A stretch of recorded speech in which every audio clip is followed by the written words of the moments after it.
The Three Musketeers, Chapter 1. The ugliest horse in the world. When D'Artagnan left home, his father gave him three things: 15 gold coins, a letter of introduction to the captain of the Musketeers in Paris, and a remarkably ugly yellow horse.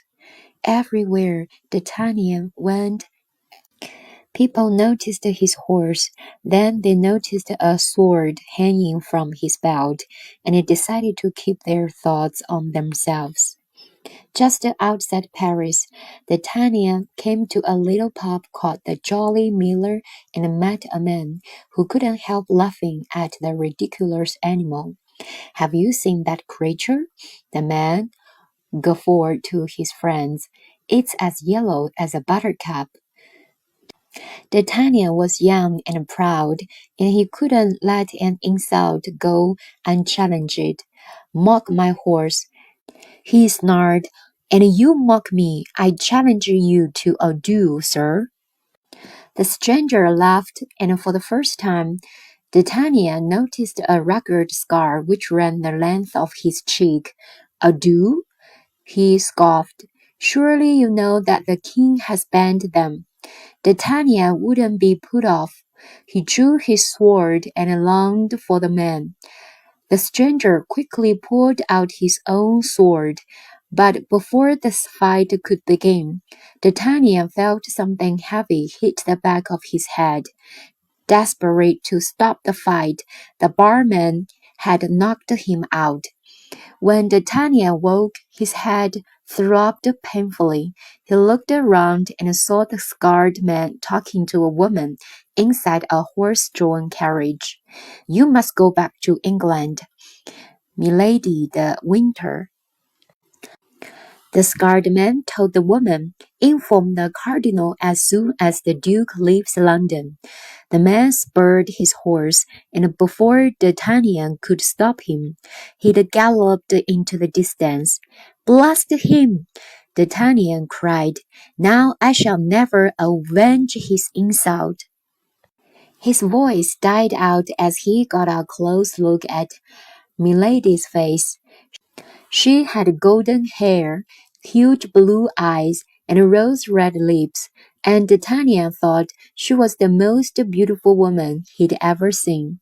"Milady," he said. For one moment her eyes met his, then she gave a quiet command, and the carriage sped off into the distance. D'Artagnan stared after it, wondering if he would ever see her again.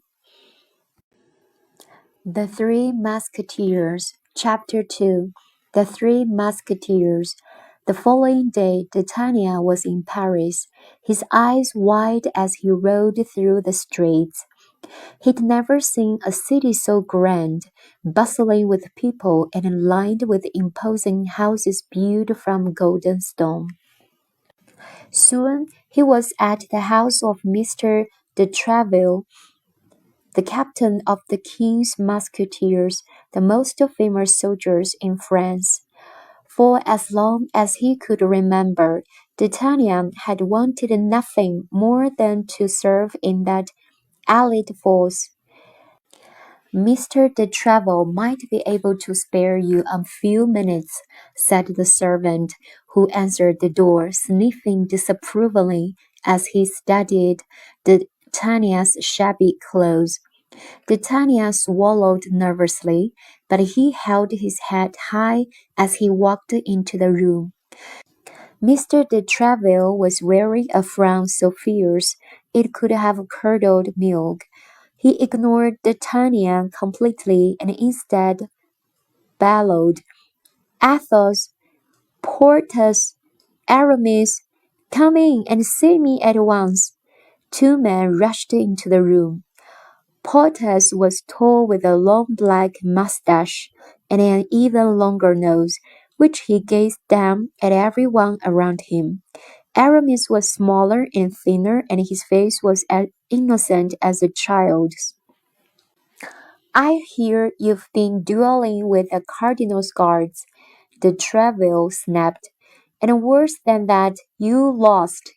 What do you have to say for yourselves? It's true we were defeated, Aramis said indignantly, but that's because we were outnumbered and taken by surprise. Athos was very badly injured, Porthos explained as a third musketeer entered. Athos was older than his two friends and would have been strikingly handsome if he hadn't been so pale. Nonsense, he declared. It was just a scratch, but his lips were thin with pain. I suppose you did your best, de Treville said reluctantly. Just don't get caught like that again. The three musketeers bowed and laughed. And what do you want? De Treville asked D'Artagnan, seeming to notice him for the first time. I want to join the Musketeers, D'Artagnan declared, though inside he was filled with uncertainty. How could he ever match up to the man he'd just seen? De Treville seemed to feel the same. An inexperienced boy like you joined the most famous regiment in France. He scoffed. No, if you want to become a musketeer, you must first prove yourself worthy of our uniform. Just then, D'Artagnan glimpsed a man out of the Treville's window. It was scared stranger who had laughed at his horse. Without even calling goodbye, D'Artagnan ran out after the man. D'Artagnan was moving so fast, and his attention was fixed so firmly on the stranger, that he didn't see Athos until he'd bumped right into him. Watch it, you fool! Shouted Athos. Who are you calling a fool? D'Artagnan said indignantly. You are the one in the way. I'm not a man to take an insult lying down.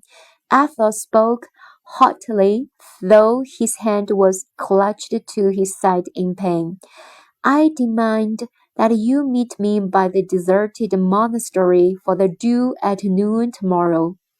All D'Artagnan could think of was the man with the scar, who was in danger of disappearing into the crowd.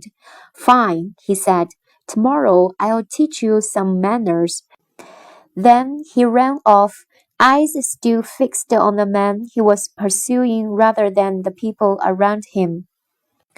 This time it was Porthos who stood in his way. D'Artagnan found himself tangled in the other man's magnificent cloak, revealing the threadbare clothes Porthos was wearing underneath. You young whippersnapper, Porthos bellowed. You've made me look ridiculous. I demand satisfaction. We'll cross swords at the deserted monastery at 1 tomorrow. D'Artagnan didn't even answer. He simply nodded and carried on running after the stranger. It was no use. The other man had made good his escape. Bother! D'Artagnan exclaimed. I've lost my quarry and offended two strangers. I really must try to be more civil in future. So when he passed Aramis, D'Artagnan decided to be as friendly as possible.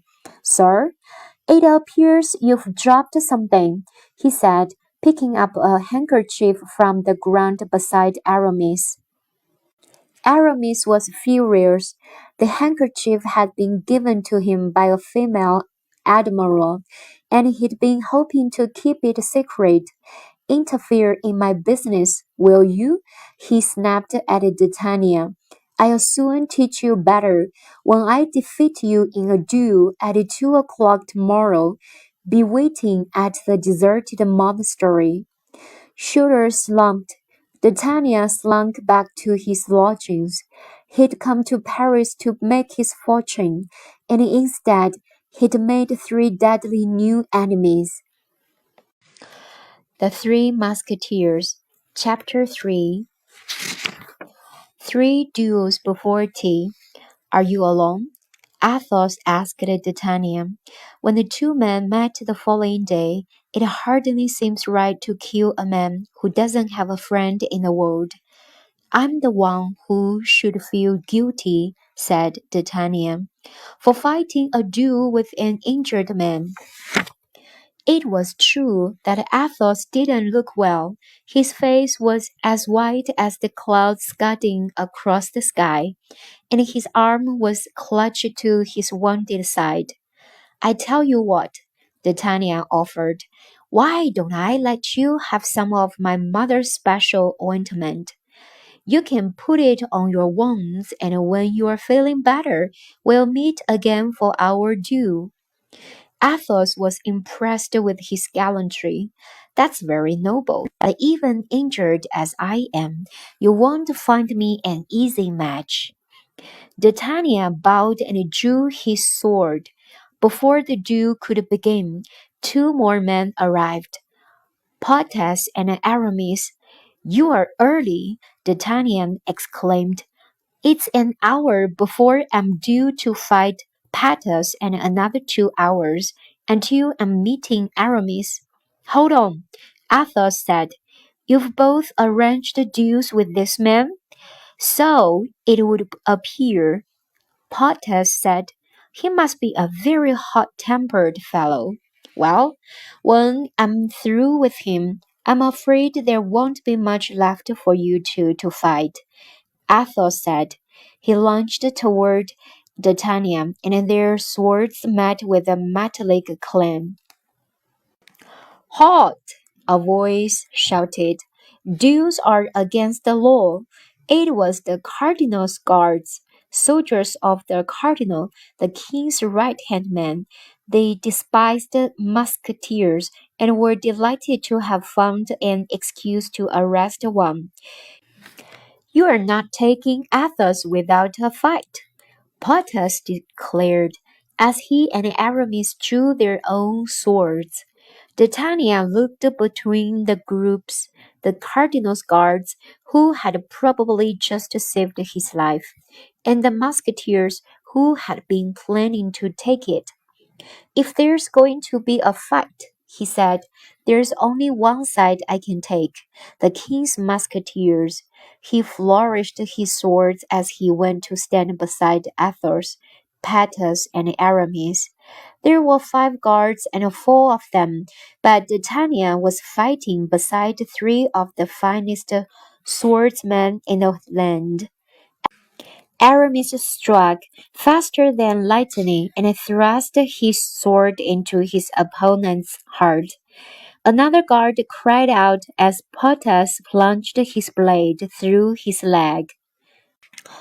Athos fought hard as well, but his wound slowed him down.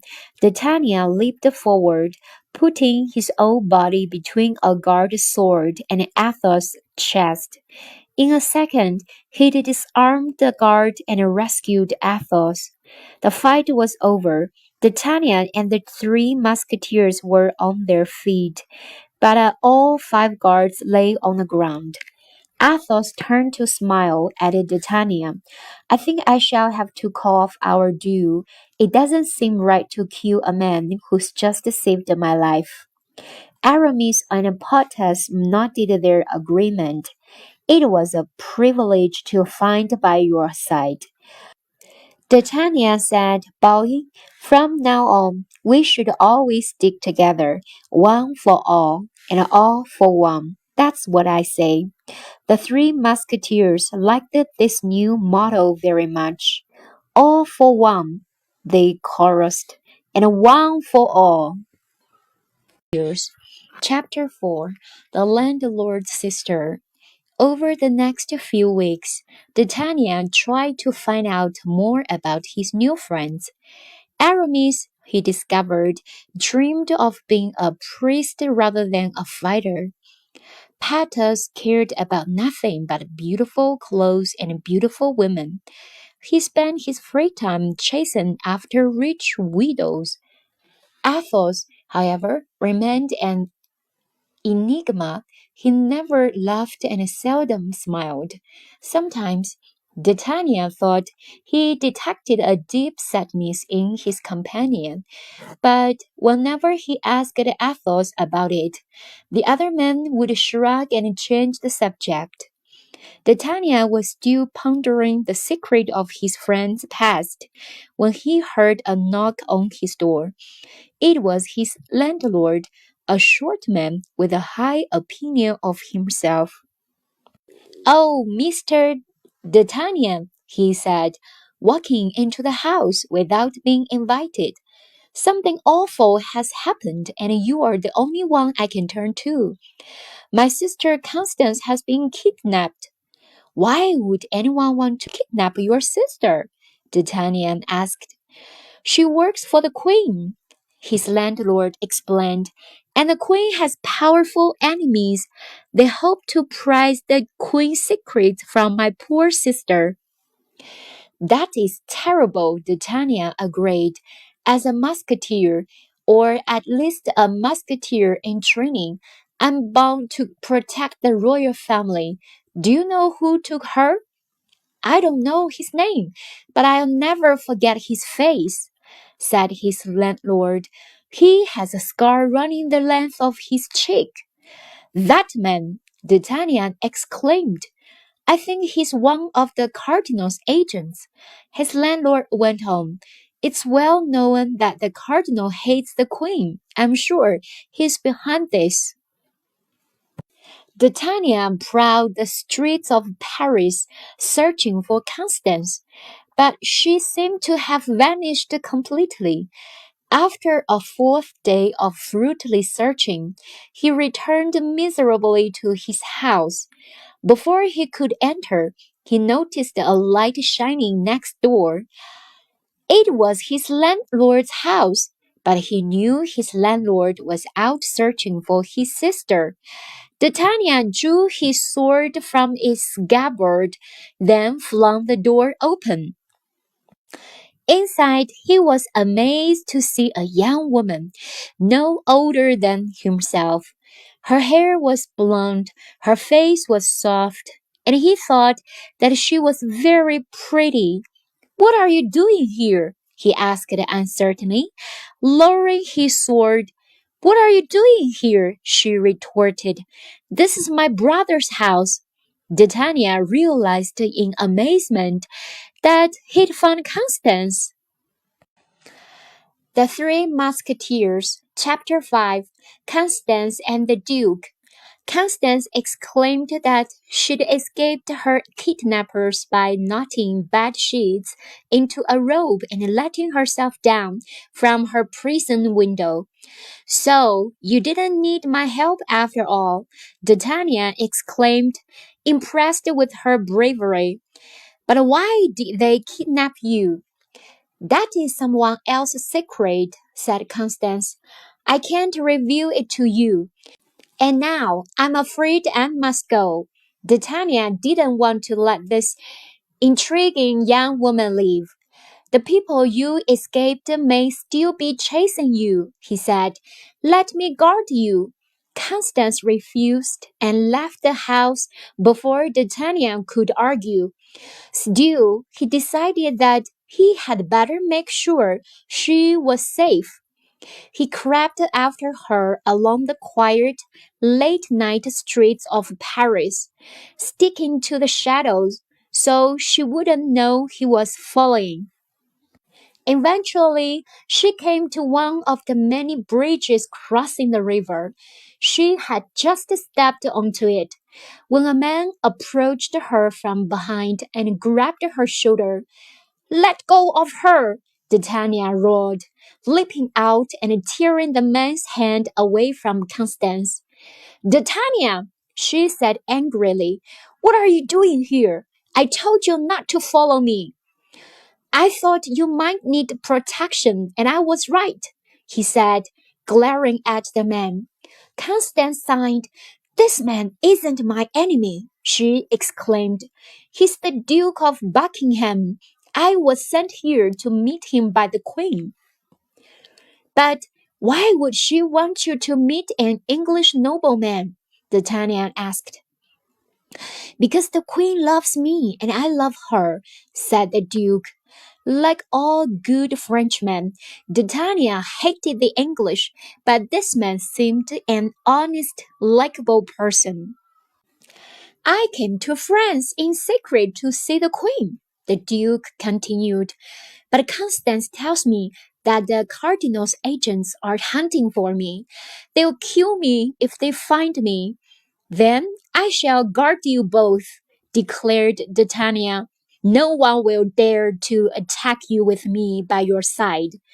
D'Artagnan was as good as his word and got them safely into the palace. As soon as he saw the queen, the duke took her in his arms. "Oh, I've missed you," he said, although the queen didn't love the king, having been forced to marry him when she was very young. She knew she had to keep her wedding vows. "Please return to England," she begged the duke. "We can never be together, but take this as a token of my love." And she handed the duke a beautiful rosewood box. Inside were 12 diamonds on a ribbon, a present to her from the king. What the queen didn't realize was that someone else was watching. A man with a scarred face stood in the shadows, smiling. He saw the queen hand over the diamonds, then ran to tell the cardinal. The next day, the cardinal suggested the king hold a ball for the queen. "Tell her to wear the diamonds." The queen turned pale when she heard. "Somehow he must have found out that I've given them away." "Don't despair, your majesty," said Constance. "I'll ask D'Artagnan to go to England and fetch them." She found him at dueling practice when D'Artagnan saw Constance again. He thought that she looked even prettier than he remembered. He agreed to her plan at once. He might not survive the trip, but it would be worth the risk if it meant Constance fell in love with him. The Three Musketeers, Chapter 6, The Missing Diamonds. D'Artagnan told his three friends about the mission, and they insisted on coming along. "Remember," Athos told him, "it's all for one and one for all." Unluckily for them, the cardinal had discovered the plan, and he was determined to do everything in his power to stop D'Artagnan from reaching England. Porthos was the first to fall foul of the cardinal's plotting.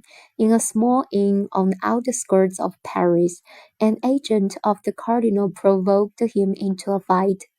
Porthos won the duel, but he didn't escape unscathed. Reluctantly, D'Artagnan left his friend behind to recover from his wounds. D'Artagnan, Athos, and Aramis rode on into the night. But the danger was far from over. The cardinal had organized an ambush on the road that led to the coast. D'Artagnan and Athos galloped through as arrows rained around them, but Aramis was thrown from his horse. D'Artagnan wanted to stay and help him, but he'd made a promise to the queen. With a heavy heart, he spurred his horse on. When they reached the coast, they stopped at an inn overnight, but the innkeeper too was the cardinal's agent. And while D'Artagnan slept, he imprisoned Athos in his cellar. D'Artagnan searched the inn, but he couldn't find Athos anywhere, and there was no more time to waste. Sighing, he paid his passage and boarded the first ship bound for England, completely alone as he sailed to a dangerous foreign land. The crossing was stormy and the English were unwelcoming, but D'Artagnan didn't let that put him off. He was determined to save the queen. D'Artagnan finally found the Duke hunting in the countryside with the English king. "Your Grace," he called, as he leaped off his horse, "I bring a message from the Queen of France. She needs you to return her diamonds. Without them, she'll be disgraced." The Duke looked sick. "Oh, no," he said. "I've kept them in the box, but when I last looked, two were missing." "You've lost them?" yelled D'Artagnan. "No," the Duke shook his head. "I believe they were stolen by Milady de Winter, an agent of the cardinal's who lives in London." As he described Milady, Titania realized that it was the very same woman he'd seen talking to the man with the scar in the carriage all those weeks ago. Well, I can return to France without the diamonds, Titania told the Duke. Constance will never forgive me. Don't panic, said the Duke firmly. I'll hire the best goldsmith in the land to cut and polish two new ones. No one will be able to tell the difference. 3 days later, the Duke had 12 diamonds once again. Here, he said, giving them to Titania. I only hope it's not too late. Titania rode his horse so fast. The poor animal almost collapsed. Then he took the sweetest ship he could find. He stood in the prow as it crossed the waters, as if he could will the wind to fill its sails. Finally, he raced back into Paris just as the ball was about to begin. The queen was in despair. As soon as she saw Titania with the diamonds, her face broke into a huge smile. You did it, she cried. I would do anything to serve you, your majesty, Titania said, but he was looking at Constance as he said it. Chapter 7 Meeting Milady. A few days later, Titania received a note from Constance. Come and meet me at the summer house outside the city, it read. She wanted to see him. Titania was delighted. He rode to the summer house at once, but when he arrived, he found it ransacked. Chairs were broken, books were scattered all over the floor, and there was no sign of Constance. Desperately, he asked people living nearby if they had seen what happened. It was a man with a scar, a woman told him. We saw him carrying Constance away, kicking and screaming. The cardinal's agent, Titania thought bitterly. He's taking Constance because we helped the queen. Titania tore back to the city to beg his friends for help. This is what happens when you fall in love, said Athos. Women were put on earth to bring misery into our lives. Porthos laughed. Nonsense. Besides, what would you know about it? I've never even seen you speak to a woman. I was married once, Athos said quietly. She was the love of my life. But after our wedding, I saw a flower-shaped scar on her shoulder, the brand of a common criminal. She'd been caught stealing from the church. I threw her out of my house. I've not let myself love another woman since. Still, he agreed to help Titania hunt for Constance. The four men searched all of Paris, and outside the city too. They spoke to her brother, and they asked the queen, but no one knew where Constance was. Walking home in despair, Titania sported a head of golden hair in the crowd. She turned, and he recognized Milady de Winter. She works for the cardinal too, Titania muttered to himself. She must know where Constance is. The next day, he presented himself at Milady's house, dressed in his finest clothes. I've come to pay court to the most beautiful woman in France, he declared. He wasn't alone. Titania found out that many men were pursuing Milady, though she seemed to like just one. A sour-faced nobleman called the Count of Wards. She was polite to D'Artagnan, but he sensed the distrust lurking behind her wide smile. She sounds dangerous. Athos had said, you should stay away from her. But D'Artagnan was sure she was his only hope of finding Constance. Day after day, he returned to pay her compliments until he had a piece of luck. He intercepted a letter Milady had written to the Count of Wards, asking him to meet her in secret later that night.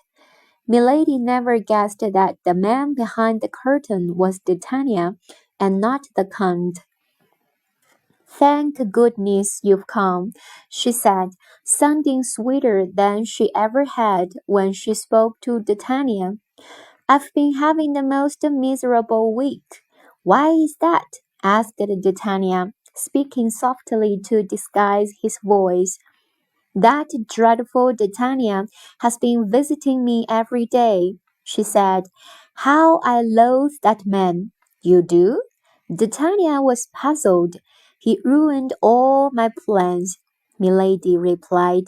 "Thanks to him, I nearly lost my position with the cardinal.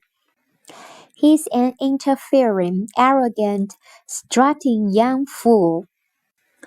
This was too much for D'Artagnan, who leaped from behind the curtain. "Not such a fool that I can't trick you." Milady backed away in horror. "Now tell me where Constance is," D'Artagnan demanded. "Your little damsel in distress? The cardinal asked me to send her somewhere you'll never find," she sneered. She pulled a knife from beneath her bodice and lunged for him. D'Artagnan grabbed her arm to stop her. The knife clattered to the floor, and her dress ripped beneath his hand. Underneath it, her shoulder was marked with a brand in the shape of a flower. Milady pulled herself from his grasp and scrambled from the room. D'Artagnan was too startled to move. Milady was a common criminal, and she was branded in the same place as Athos's long-lost wife. The Three Musketeers, Chapter 8, Long-Delayed Justice. Athos was shocked to discover that the woman who had helped to kidnap Constance might be the same criminal he had once married. He helped D'Artagnan break into Milady's house to search for clues. Athos paused, a wistful expression on his face. When he found an antique ring in a cabinet, "This was a family heirloom," he said. "I gave it to her on our wedding day." At last, they found what they were looking for, a letter arranging for Constance to be held in a convent. "Don't worry, D'Artagnan," Athos reassured him. "We'll get Porthos and Aramis and rescue her." The convent lay many miles outside Paris, and even on the fastest horses the journey took hours. D'Artagnan and his three friends rode through the night, desperate to rescue Constance. But when the convent finally loomed in front of them, they saw Milady's carriage outside, its open door creaking in the wind. Inside, Milady was speaking to Constance. "I'm a friend of D'Artagnan's. He sent me to rescue you." There was something about the other woman that Constance didn't trust. "Why didn't D'Artagnan come himself?" she asked. Milady smiled sweetly. "Here, drink a glass of wine with me and I'll explain." Constance took a glass from Milady. She hadn't noticed her sprinkle powder into it. She watched as Milady drank, then sipped the wine herself. As soon as Constance's glass was empty, Milady smiled again, a vicious smile this time. "I think I hear D'Artagnan," she said, as the gate to the convent clanged open.